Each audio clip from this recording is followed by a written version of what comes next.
اللہ تعالیٰ جل مجدہ الکریم نے نبی سرور عالم صلی اللہ علیہ وآلہ وسلم کی ذات گرامی کو ایمان والوں کے درمیان بھیجا تو فرمایا ہم نے احسان کیا۔ آپ کی زندگی یا آپ کی ذات مبارکہ اس پوری کائنات کے لیے اللہ تعالیٰ جل وعلا کے فرمان کے مطابق اس نے فرمایا ہم نے آپ کو سارے جہانوں کے لیے رحمت بنا کر بھیجا۔ اور کوئی بھی اس کائنات میں ایسا نہیں جس کو نبی سرور عالم صلی اللہ علیہ وآلہ وسلم کی رحمت سے برکت سے اللہ نے فیض یاب نہ کیا ہو، کوئی بھی ایسا نہیں۔ صرف ایک مثال اگر قرآن کریم سے لی جائے تو ہم یہ دیکھتے ہیں کہ کفار نبی صلی اللہ علیہ وآلہ وسلم سے کہتے ہیں کہ آپ پچھلی قوموں کے ہمیں واقعات سناتے ہیں، اور قرآن کریم میں اللہ تعالیٰ جل وعلا نے بیان فرمایا قوم نوح کا معاملہ کیا ہوا، جن اقوام نے اپنے انبیاء اور رسولوں کو جھٹلایا ان کا معاملہ کیسا ہوا، قرآن نے اس کو بخوبی بیان کیا اور وضاحت کے ساتھ بیان کیا۔ تو وہ کفار کہتے ہیں ہم بھی تو نہیں مانتے، ہم پر بھی عذاب لائیں۔ تو وہاں اللہ تعالیٰ جل وعلا کا قرآن گواہی دیتا ہے وَمَا كَانَ اللَّهُ لِيُعَذِّبَهُمْ وَأَنْتَ فِيهِمْ، اے محبوب آپ ان میں موجود ہوں، اللہ کی یہ شان نہیں کہ ان پہ عذاب آ جائے۔ کیونکہ مفسرین نے اس کی تشریح اور توضیح اس طرح سے کی کہ آپ سے پہلے جتنے بھی انبیاء اور رسول علیہم السلام اس دنیا میں آئے وہ اپنے مخصوص ایک علاقے اور دائرے کے لیے آئے، مخصوص قوموں کی طرف آئے۔ تو ایک نبی صرف اس اپنی قوم کے لیے آیا تو اس قوم کے لیے وہ رحمت۔ جب اللہ تعالیٰ نے اس قوم پر عذاب نازل کرنے کا ارادہ فرما دیا تو اس نبی کو حکم دیا کہ جن کے لیے تم رحمت تھے ان کو چھوڑ کر باہر چلے جاؤ۔ اب وہ جتنے بھی انبیاء تھے جب اس حلقے سے باہر نکلے تو ساری جو ان کی قوم ہے اس پر عذاب آیا۔ تو اللہ نے تو ساری کائنات کو اللہ تعالیٰ نے اپنے محبوب کا امتی بنایا۔ تو کائنات کے اس پورے گوشے گوشے کا ہر حصہ نبی علیہ الصلوۃ والسلام کی اس رحمت کے احاطے میں آتا ہے، تو جائیں تو کیسے باہر نکلیں۔ اور اتنا حصہ وسیع ہے کہ حضور سرور عالم صلی اللہ علیہ وسلم فرماتے اللہ نے 2 وزیر زمین پر رکھے، 2 آسمانوں پر رکھے۔ اللہ نے 4 وزیر عطا کیے، 2 وزیر میرے زمین پر ہیں اور 2 وزیر میرے آسمانوں پر۔ تو 2 وزیر جو زمین پر ہیں وہ آج بھی حضور علیہ السلام کے پہلو میں آرام فرما، اور جبریل اور میکائیل کو حضور علیہ السلام نے آسمانی وزیر قرار دیا۔ تو معلوم ہوا کہ اس پوری کائنات میں ایسا کوئی نہیں کہ جو یہ کہے کہ جی مجھے رحمت سے حصہ نہیں ملا۔ اللہ تعالیٰ جل وعلا نے محبوب کریم علیہ الصلوۃ والسلام کی اس رحمت سے ہر ایک کو فیض یاب کیا۔ چند ایک معاملات اور چند ایک واقعات اگر ہم جان لیں تو اس خیر و برکت کو سمجھنا ہمارے لیے ذرا آسان ہو جائے گا۔ متفق علیہ روایت ہے، صحیح بخاری میں بھی ہے، صحیح مسلم میں بھی ہے، رسول اللہ صلی اللہ علیہ وسلم کا رحمت ہونا، آپ کا خیر و برکت ہونا، آپ کا نفع، آپ کی ذات کا جو فیض ہے وہ کیسے لوگوں تک پہنچا۔ اب سخت گرمی ہے، ممبر پر نبی سرور عالم صلی اللہ علیہ وسلم موجود ہیں، آسمان پر کہیں بھی بادلوں کا نام و نشان نہیں ہے۔ عرض کیا گیا اے اللہ کے رسول صلی اللہ علیہ وسلم قحط سالی ہے، بارش نہیں ہو رہی، دعا فرمائے اللہ تعالیٰ ہمارے لیے بارش نازل فرما دے۔ رسول اللہ صلی اللہ علیہ وسلم نے دعا فرمائی اللہ تعالیٰ کے حضور کہ اے اللہ بارش نازل فرما دے۔ مفہوم ہے حدیث، جو آپ کے سامنے حدیث کا مفہوم رکھا ہے بخاری اور مسلم کا۔ روایات میں آتا ہے کہ رسول اللہ صلی اللہ علیہ وسلم نے دعا مانگی، اور اس زمانے میں جو چھت ہے مسجد نبوی شریفہ کی وہ کھجور کے پتوں کی ہے۔ آپ ابھی ممبر سے نیچے نہیں اترے تھے کہ آپ کی داڑھی مبارک سے بارش کے قطرے جو ہے وہ نیچے لگ رہے تھے، اتنی بارش شروع ہو گئی۔ 1 دن بھی، 2 دن بھی، 3 دن بھی، 4 دن بھی، 5 دن، اگلا جمعہ آ گیا۔ اب کسی نے کھڑے ہو کے عرض کی یا رسول اللہ صلی اللہ علیہ وسلم اب تو راستے بھی ختم ہو گئے ہیں، اب تو راستے بھی ختم ہو گئے ہیں، اب تو سب کچھ جو ہے وہ ڈوب رہا ہے۔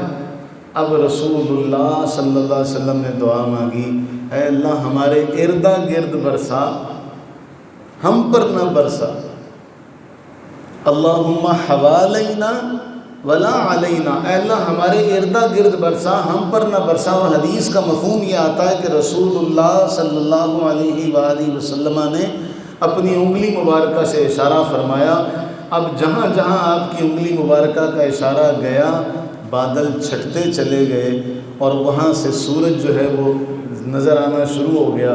اب راوی کہتے ہیں کہ مدینہ منورہ میں سورج نکلا ہوا تھا، اور مدینہ سے باہر جاتے تو بارش جاری تھی۔ یہاں اصحاب حدیث ایک اور واقعہ لکھتے ہیں، ایک اور تشریح اور توضیح کرتے ہیں کہ رب تعالیٰ سے محبوب کریم علیہ السلام نے دعا مانگی بارش کی، تو پھر اس کو ختم کرنے کی دعا بھی تو حضور نے مانگنی تھی نا۔ جب بارش حضور کی دعا سے ملی تو پھر اللہ تعالیٰ جل وعلا نے یہ بتلا دیا کہ یہ چونکہ محبوب نے مانگی ہے، تو جب تک محبوب اشارہ نہیں کریں گے، اس کے ختم ہونے کی استدعا نہیں کریں گے، دعا نہیں کریں گے، ختم بھی نہیں ہوگی۔ تو نبی سرور عالم صلی اللہ علیہ وسلم کی برکت ایسی برکت۔ پھر حضور سرور عالم صلی اللہ علیہ وآلہ وسلم زبان سے کسی کو دعا دیتے ہیں۔ حضرت انس جب وہ چھوٹے تھے تو ان کی والدہ حضور کی بارگاہ میں لے آئیں کہ اس کو آپ اپنا خادم بنا لیں، اور پھر اس کے لیے دعا بھی آپ علیہ السلام فرمائیں۔ رسول اللہ صلی اللہ علیہ وسلم نے حضرت انس کو دعا دی، خادم تھے۔ جب دعا دی تو آپ علیہ السلام نے عرض کی اللہم اکثر مالہ، اے اللہ اس کو مال کی کثرت دے، اے اللہ اس کو اولاد کی کثرت دے، اور جو کچھ تو نے اس کو دیا ہے اس میں اس کو برکتیں عطا فرما۔ اب راوی کہتے ہیں اللہ تعالیٰ نے ان کی عمر میں اتنی برکت دی کہ 100 سال سے زیادہ زندہ رہے، اور اللہ تعالیٰ نے اولاد میں اتنی برکت دی کہ خود کہتے ہیں کہ میری اولاد 100 کے قریب ہے جو میں نے خود دیکھ لی ہے، 100 کے قریب ہے جو میں نے خود دیکھ لی ہے۔ اور پھر مال میں اتنی برکت ہے کہ اللہ تعالیٰ نے مال کی کثرت سے نواز دیا۔ تو نبی سرور عالم صلی اللہ علیہ وسلم کی زندگی میں، حیات طیبہ میں، ظاہری حیات طیبہ میں ہمیں اس طرح کے بہت سارے واقعات ملتے ہیں۔ حضرت سعد بن ابی وقاص رضی اللہ تعالیٰ عنہ، حضور علیہ السلام ان کی تیمارداری کے لیے گئے، لگا کہ بس اب نہیں بچتا، اب میرا آخری وقت آ گیا، اور رسول اللہ صلی اللہ علیہ وآلہ وسلم نے دعا فرمائی شفا یابی کے لیے۔ حدیث میں آتا ہے کہ اس دعا کے بعد وہ 45 سال زندہ رہے۔ کہاں کہ بیماری میں لگ رہا تھا کہ اب آخری وقت آ گیا، اور دعا ملی، اس کے بعد 45 سال زندہ رہے، اور اللہ تعالیٰ نے انہیں 29 بیٹے بیٹیاں عطا فرمائے۔ یہاں تو جس کو ملے ایسا ملتا ہے کہ بے حساب ملتا۔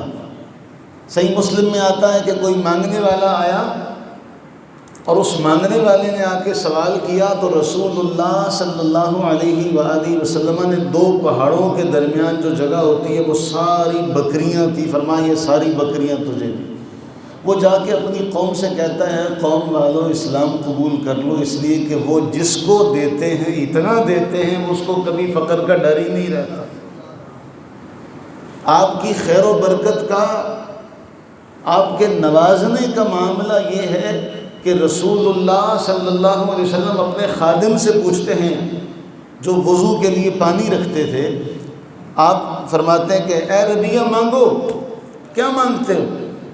سل یا ربیہ، وہ عرض کرتے ہیں اسألک مرافقتک فی الجنہ، یا رسول اللہ جنت میں آپ کا ساتھ چاہیے۔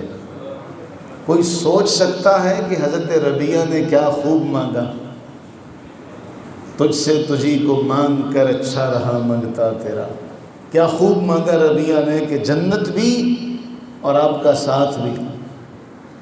تو مانگنے والے کچھ اس طرح سے تھے۔ اب ایک بار ایسا ہوا، امام حاکم نشاپوری مستدرک میں لکھتے ہیں کہ رسول اللہ صلی اللہ علیہ وآلہ وسلم کا دربار ہے، آپ کی بارگاہ میں ایک شخص حاضر ہوا اور حضور نے فرمایا مانگ۔ اب جب اللہ کے نبی سرور عالم صلی اللہ علیہ وسلم خود فرما دیں مانگ، اب وہاں تو یہ ہے کہ انہوں نے یہ معاملہ دیکھا ہوا ہے،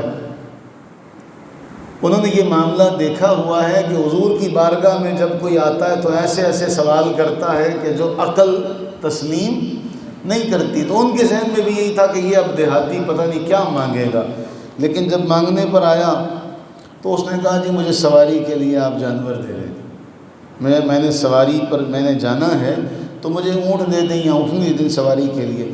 تو رسول اللہ صلی اللہ علیہ وآلہ وسلم نے فرمایا تو بنی اسرائیل کی اس بڑھیا سے بھی گیا گزرا ہے، تو بنی اسرائیل کی اس بڑھیا سے بھی گیا گزرا ہے۔ اب صحابہ بڑے حیران ہوئے کہ وہ بڑھیا عورت، اس کا معاملہ کیا ہے، اس نے کیا مانگا تھا جو حضور نے یہ فرمایا کہ اس بڑھیا سے بھی گیا گزرا۔ امام حاکم پھر اس حدیث کی روایت جو ہے اس میں تفصیل جو ملتی ہے، فرمایا کہ جب اللہ تعالی جل وعلا وحی فرمائے موسیٰ علیہ السلام کو کہ آپ یہاں سے ہجرت کر جائیں، اور جاتے جاتے یوسف علیہ الصلوۃ والتسلیم کا جو جسد اقدس ہے وہ بھی یہاں سے لے جائیں۔ اب موسیٰ علیہ الصلوۃ والسلام کو جسد اقدس جہاں یوسف علیہ السلام کا مدفون تھا اس کا نہیں پتہ تھا، جہاں آپ کا تابوت دفن تھا اس کا علم نہیں تھا۔ تو آپ نے منادی کرائی بھی کسی کو علم ہے کہ یوسف علیہ الصلوۃ والسلام کا جسد اقدس کہاں پر ہے؟ کیونکہ روایات میں یہ آتا ہے کہ دریائے نیل کے اس طرف جب آپ کو دفن کیا گیا تو جس طرف آپ کی ذات اقدس آرام فرماتی اس طرف والے خوشحال ہو گئے، دوسری طرف والے اسی طرح رہے۔ تو آپ کا جسد اقدس وہاں سے نکالا گیا، دوسری طرف رکھا گیا تو وہاں والے سیراب ہو گئے۔ اس کے بعد معاملہ یہ رکھا گیا کہ دریا کے عین درمیان میں حضرت یوسف علیہ نبینا علیہ الصلوۃ والتسلیم کو دفن کیا گیا تاکہ دونوں اطراف والے خوشحال رہیں۔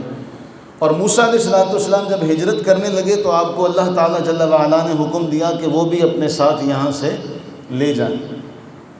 اب پتہ نہیں تھا، اعلان کیا تو ایک بڑھیا عورت حضرت موسیٰ علیہ السلام کے دربار میں آتی ہے، ایک شرط پر بتاؤں گی۔ اللہ نے نوازنا تھا، کسی کو نوازنے کے لیے کچھ معاملات ایسے ہوتے ہیں، ایک شرط پر بتاؤں گی، جنت میں آپ کا ساتھ چاہیے، جنت میں آپ کا ساتھ چاہیے۔ کس سے کہہ رہی ہے؟ موسیٰ کلیم اللہ علیہ السلام سے عرض کر رہی ہے کہ جنت میں آپ کا ساتھ چاہیے، پھر بتاؤں گی کہاں ہے۔ تو آپ نے فرمایا تو رہنے دے، بات چیت ہونے لگ پڑی تو رب تعالیٰ نے وہی فرمائی، اے موسیٰ جو یہ مانگ رہی ہے اسے دے کیوں نہیں دیتے، اسے دے کیوں نہیں دیتے؟ فرمایا تو بنی اسرائیل کی بڑھیا عورت سے بھی گیا گزرا۔ اب تعلیم دی جا رہی ہے۔ اب ہم جب یہ روایات پڑھتے ہیں تو ہمارے جیسوں کے ذہن میں آتا ہے کاش ہم بھی موجود ہوتے، ہمیں بھی آپ کی ذات گرامی سے کچھ نہ کچھ رحمت کا، برکت کا کچھ معاملہ ہوتا، ہم بھی آپ سے کچھ عرض کرتے۔ اللہ تعالیٰ جل وعلا نے ہمیں محروم نہیں رکھا۔ اب اس سارے معاملے کا جو تحصیل جو ہم نے حاصل کرنا ہے وہ کیا ہے؟ ہمارے پاس آج بھی رسول اللہ صلی اللہ علیہ وسلم کی برکت کو، آپ کی خیر کو حاصل کرنے کا آج بھی موقع اور ذریعہ ہے۔ وہ کیسے؟ اللہ تعالیٰ جل وعلا نے فرمایا یہ جو کتاب ہم نازل کر رہے ہیں یہ برکتوں والی کتاب ہے، یہ کتاب برکتوں والی کتاب ہے، اور نبی سرور عالم صلی اللہ علیہ وسلم نے فرمایا من قرأ حرفا من کتاب اللہ، جو اس کتاب کا ایک حرف بھی پڑھے گا اس کو اس کے بدلے میں ایک نیکی ملے گی، اور نیکی کا ثواب 10 گنا ہے۔ فرمایا میں یہ نہیں کہتا لا اقول الف لام میم حرف ولکن الف حرف ولام حرف ومیم حرف، میں یہ نہیں کہتا کہ الف لام میم مل کر ایک حرف ہے۔ فرمایا الف ایک حرف ہے، لام ایک حرف ہے، میم ایک حرف ہے، ہر حرف پر اللہ تعالیٰ 10 نیکیاں عطا فرما رہا ہے۔ تو ہم تو آج بھی اس نیکی کے حالے میں ہیں۔ اب ہم نے دیکھا حضرت سعد کے لیے دعا مانگی، ان کو برکت ملی، حضرت انس کے لیے دعا مانگی، ان کو برکت ملی۔ اللہ کے نبی علیہ السلام نے کسی کو 1 دینار دیا کہ جاؤ جا کے بکری لے کے آؤ۔ اب اللہ تعالیٰ نے ان کو فہم و فراست سے، عقل سے نوازا تھا، انہوں نے 1 دینار کی 2 بکریاں خریدی، دور چلے گئے، 2 بکریاں خریدی اور 1 بکری 1 دینار کی بیچ دی۔ اب دینار بھی لے آئے اور بکری بھی لے آئے۔ اب جب حضور کی بارگاہ میں آ کے وہ بکری بھی اور دینار بھی پیش کیا تو حضور نے برکت کی دعا دی، تو راوی کہتے ہیں میں نے ان کے پاس گھوڑوں کا پورا استبل دیکھا تھا، میں نے ان کا گھوڑوں کا استبل دیکھا کہ اس میں کئی گھوڑے تھے، اور اللہ نے برکت اتنی دی تھی کہ مٹی میں ہاتھ ڈالتے تو مٹی سونا ہو جاتی۔ جب ہم یہ دعا پڑھتے اور ہم یہ دعا کا معاملہ دیکھتے تو ہمارے لیے بھی اللہ کے نبی علیہ الصلوۃ والسلام کی کوئی ہمارے لیے بھی خیر والا حصہ ہو، ہمیں بھی کوئی برکت ملے۔ تو ایک تو ہم نے یہ حدیث پڑھی ابھی کہ اللہ تعالیٰ آج بھی قرآن کا ایک ایک لفظ ہمارے لیے برکت کا ذریعہ ہے، اور یہ برکت کس کے وسیلے سے مل رہی ہے؟ دوسرا ہم نے کئی بار یہ پڑھی، میں اس کو کئی بار آپ کے سامنے رکھ چکا ہوں کہ رسول اللہ صلی اللہ علیہ وآلہ وبارک وسلم نے ہمارے لیے دعا مانگی، نضر اللہ عمرا سمع منا حدیثا، اللہ اس کے چہرے کو روشن فرمائے جو میری حدیثوں کو سنتا ہے، ان کو یاد رکھتا ہے، ان کو آگے پہنچاتا ہے، اللہ اس کے چہرے کو کیا کرے؟ روشن فرمائے۔ تو ہم تو اس پر بھی اللہ کی توفیق سے عمل کر سکتے ہیں کہ ہمیں آج بھی ان کی دعا کا حصہ مل سکتا ہے۔ قرآن کی طرف ہی رہتے ہیں، نبی سرور عالم صلی اللہ علیہ وسلم نے فرمایا اقرأوا القرآن، قرآن پڑھتے رہا کرو، پڑھتے رہا کرو، فَإِنَّهُ يَأْتِي يَوْمَ الْقِيَامَةِ شَفِيعًا لِأَصْحَابِهِ، ایسا قرآن پڑھو، اتنا قرآن پڑھو کہ قرآن سے تمہاری دوستی ہو جائے، یہ قیامت کے دن اپنے صاحب کی شفاعت کرے گا، اپنے دوست کی شفاعت کرے گا، اس سے دوستی کر لو۔ تو اس قرآن سے دوستی کرو۔ آج بھی حضور کی برکت ہمارے لیے موجود ہے کہ نہیں؟ آج بھی ہم قرآن سے دوستی کر سکتے ہیں۔ اور پھر آپ جانتے ہیں رسول اللہ صلی اللہ علیہ وسلم نے فرمایا سورہ بقرہ کی تلاوت کیا کرو، جس گھر میں سورہ بقرہ پڑھی جاتی ہے وہ گھر سورہ بقرہ کی برکت سے محفوظ ہو جاتا ہے، مامون ہو جاتا ہے، سعادت والا بن جاتا ہے، برکت والا بن جاتا ہے، اور شیاطین کو اس گھر سے دور کر دیا جاتا ہے۔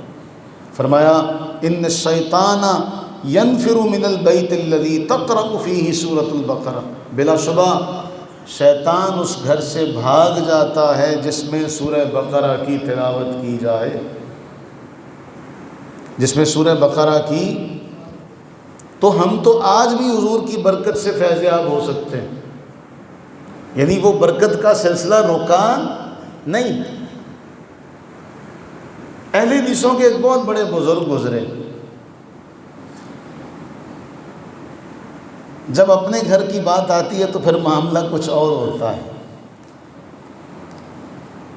حج پر نکلے یا اللہ تعالیٰ جل وعلا کے اس مقدس شہر میں تھے، رات کا وقت ہے، بھوک بہت لگی ہے، اللہ کے نبی علیہ السلام کی ذات تو بہت اعلیٰ اور عرفہ، کوئی اس کا حد و حساب نہیں، آپ کے ساتھ جو جڑے ہوئے ہیں نا، ان کا مقام و مرتبہ کیا ہے، اس واقعے سے سمجھ میں آئے گا۔ اور سمجھ میں بھی ان کے گھر سے آئے گا جو منکر ہیں ان باتوں کے۔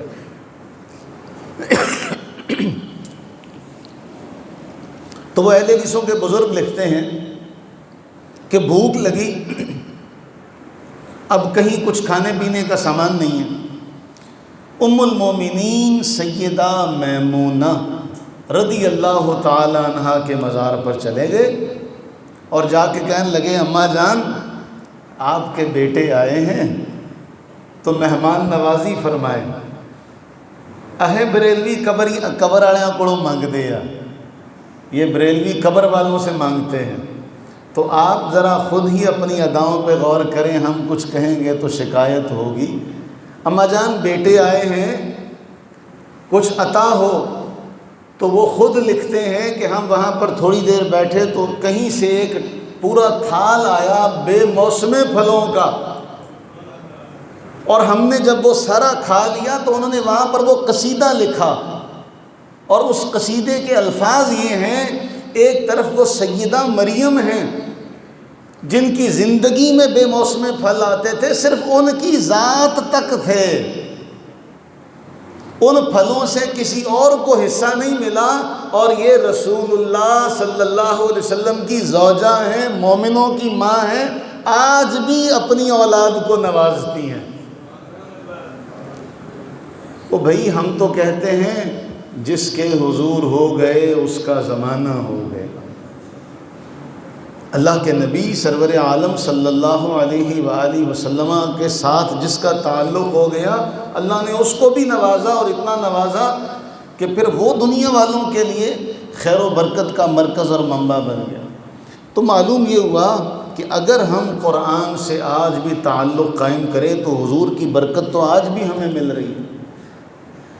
پھر اللہ کے نبی سرور عالم صلی اللہ علیہ وسلم نے ایک اور جگہ پر ارشاد فرمایا، صحیح مسلم میں آتا ہے، فرمایا اللہ کے گھروں میں اگر لوگ کہیں اکٹھے ہوتے ہیں اور تلاوت قرآن کرتے ہیں اور پڑھتے پڑھاتے ہیں،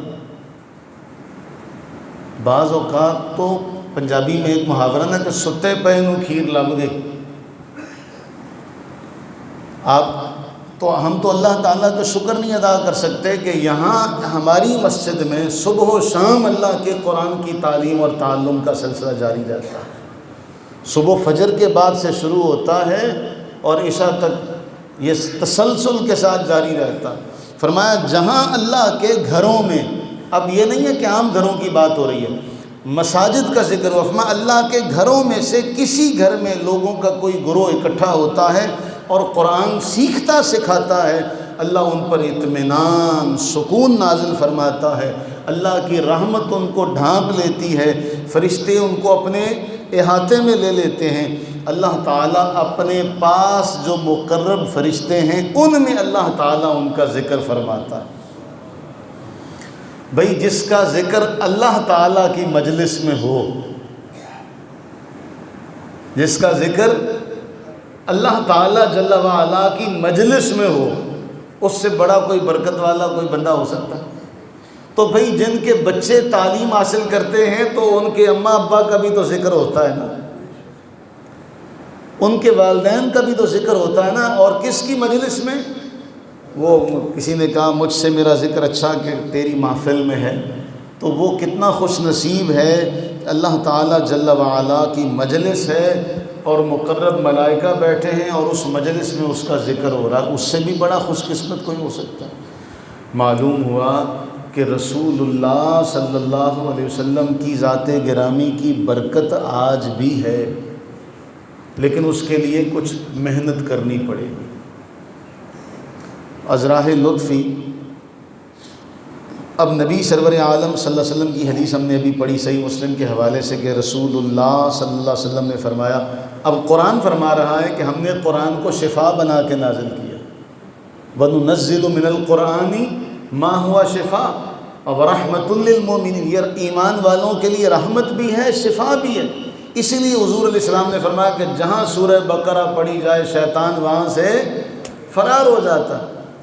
اب وہ ہمارے پاس کوئی آیا اور اس نے آ کے ہمیں کہا کہ جی ہمارے گھر میں سکون والا معاملہ نہیں ہے، بے سکونی ہے، تو میں نے اسے کہا کہ آپ سورہ بقرہ پڑھیں۔ اس وقت تو وہ صاحب چلے گئے، گھر جا کے سورہ بقرہ دیکھی، یہ تو پڑھنی بہت اوکھی ہے۔ تو 2 دن کے بعد دوبارہ آ کے کہتے پاجی کوئی نقش نہیں دے دیں دے، کوئی نقش نہیں مل جاؤ گا۔ تو میں نے کہا سورہ بقرہ پڑھنے میں کیا ٹائم نہیں نکلتا۔ تو میں نے کہا بھئی جس کے پاس سورہ بقرہ پڑھنے کا وقت نہیں ہے تو وہ پھر شارٹ کٹ راستہ خود اختیار کر رہا ہے، تو میں نے کہا پھر تو نقش کے لیے آپ کو کسی اور کے پاس جانا پڑے گا۔ اس روایت کے بعد تو کوئی نقش نہیں دے سکتا۔ جملہ سمجھے کہ اگر آپ کو رسول اللہ صلی اللہ علیہ وسلم کے اس فرمان سے اگر آپ کو ارمان نہیں مل رہا، اگر آپ کو اس فرمان سے راحت نہیں مل رہی، تو کسی بابے کا نقش کام نہیں آئے گا۔ تو معلوم ہوا کہ ہم کہیں نہ کہیں ہم خود سستی کا شکار ہیں۔ تو بھائی عارفین کاملین جملہ کہتے ہیں آج بھی ان سے تعلق کوئی قائم کر لے، اس تعلق کے قائم کرنے کے بہت سے ذرائع ہیں، اس رحمت کو پانے کے بہت سے ذرائع ہیں، تو وہ محروم نہیں ہوتا۔ اللہ تعالیٰ جل وعلا سے دعا فرمائیں کہ اللہ تعالیٰ اپنی رحمت کاملہ کے صدقے ہمیں درود کی صورت میں، ہمیں تلاوت قرآن کی صورت میں، ہمیں احادیث نبویہ کی صورت میں رسول اللہ صلی اللہ علیہ وسلم کی ذات سے اپنا تعلق قائم کرنے کی توفیق عطا فرمائے، اور ان کے ذریعے سے ہمیں اللہ تعالیٰ فیض عطا فرمائے۔